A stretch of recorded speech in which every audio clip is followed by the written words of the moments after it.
Alexandre Arnaudot, directeur de la Citadelle de Besançon. On m'a désigné porteur au titre du territoire, porteur de la flamme olympique, j'en suis très honoré. C'est un projet qui a été soutenu par un partenaire, un mécène de la Citadelle, qui est la Banque Populaire. Ce mécène a souhaité désigner à ce titre en fait, des représentants locaux. Une occasion un peu unique, hein, je pense que ça arrivera qu'une seule fois dans ma vie, de participer à ce grand événement, à cette énergie des Jeux Olympiques.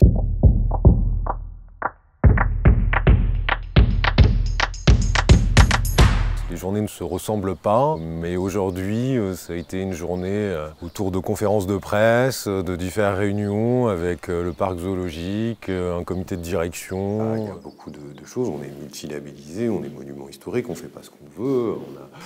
Pour mener un projet comme ça, il faut le faire à plusieurs, donc ça suppose des temps d'échange, ça suppose beaucoup de relations avec les uns et les autres. C'est des journées où je suis rarement seul. On est très souvent dehors. C'est un vaste site, on fait beaucoup de trajets, oui on se bouge beaucoup. C'est une journée normale d'un directeur de la Citadelle. Effectivement, c'est un sport en soi, on n'arrête jamais, mais bon voilà, ça fait partie de la fonction. Effectivement, les temps de trajet sont aussi des sas. Alors des moments où on respire ou des moments où on est déjà dans le moment d'après à réfléchir ce qu'on va faire après.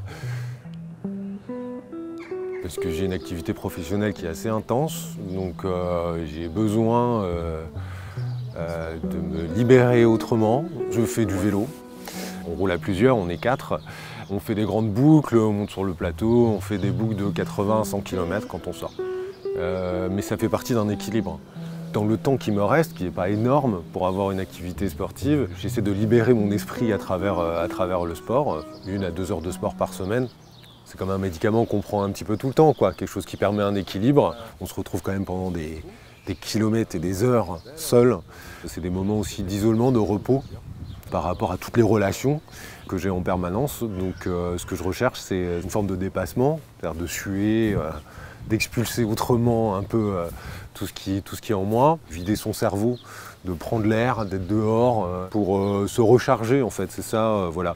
Moi je suis pas un compétiteur, je fais du sport parce que ça m'apporte un bien-être, un point d'équilibre, une activité santé dans ma vie, quoi.